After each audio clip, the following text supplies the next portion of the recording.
Long before the first dynasty, before emperors ruled and cities rose from the earth, there were stories. Tales passed down through generations, carried on the wind and whispered by the flame.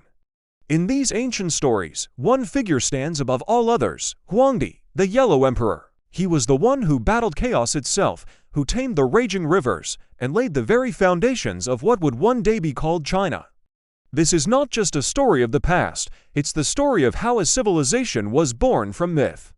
The mythological origins of China begin with the 3 sovereigns and 5 emperors, a pantheon of semi-divine rulers said to have guided early humanity. Among them, the Yellow Emperor, or Huangdi, is celebrated as the legendary founder of Chinese civilization, a warrior, an inventor, and a sage all in one.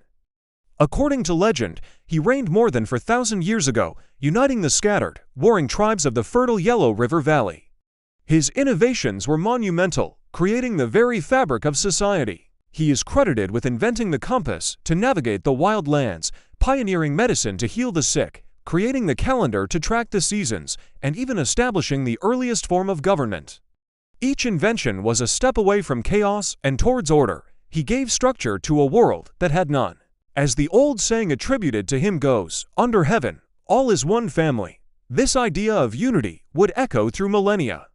Out of these powerful myths emerged what historians now call the Xia dynasty, often regarded as China's very first dynasty. Believed to have begun around 2070 BCE, the Xia represent a crucial turning point, a moment where legend begins to solidify into history. They weren't just a myth, they marked the dawn of recorded Chinese civilization.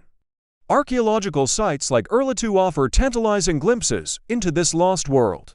Here, we find the remains of palaces, sophisticated bronze tools, and organized city layouts, all tangible evidence of a structured society that seems to match the descriptions found in ancient texts. Whether the Xia existed exactly as the legends describe is still debated by scholars, but their story is what truly matters. It laid the groundwork for one of the most enduring political concepts in history, the mandate of heaven. This was the belief that a ruler's right to govern was granted by the gods, a divine right that could be lost if they became unjust. This single principle would shape every dynasty that followed for the next 3,000 years, justifying the rise and fall of emperors.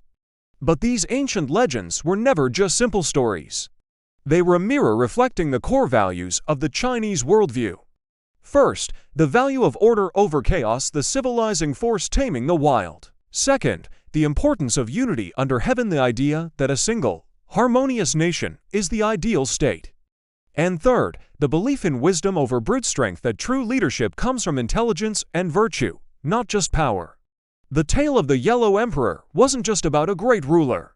It was an allegory for civilization itself, rising from the primordial disorder. Even today, Huangdi is revered as the ancestor of all Han Chinese people, a powerful, living symbol of national unity and immense cultural pride. From temples where he is worshipped to the modern skyline of Beijing, his legacy is woven into the very identity of the nation. From the mists of myth surrounding the Yellow Emperor to the unearthed ruins of the Xia, we've seen how legend became history, and how that history forged a national identity. But this is only the beginning of our journey. The foundations have been laid, but the structure is yet to be built. In our next episode, we will journey into the Shang dynasty, an era of bronze, blood, and bone, where the first written words were etched and warfare gave birth to the world's longest continuous civilization. Thank you for joining us on this journey through time. If you found this story as fascinating as we do, don't forget to like, subscribe, and hit that notification bell so you don't miss our next chapter. We'll see you then.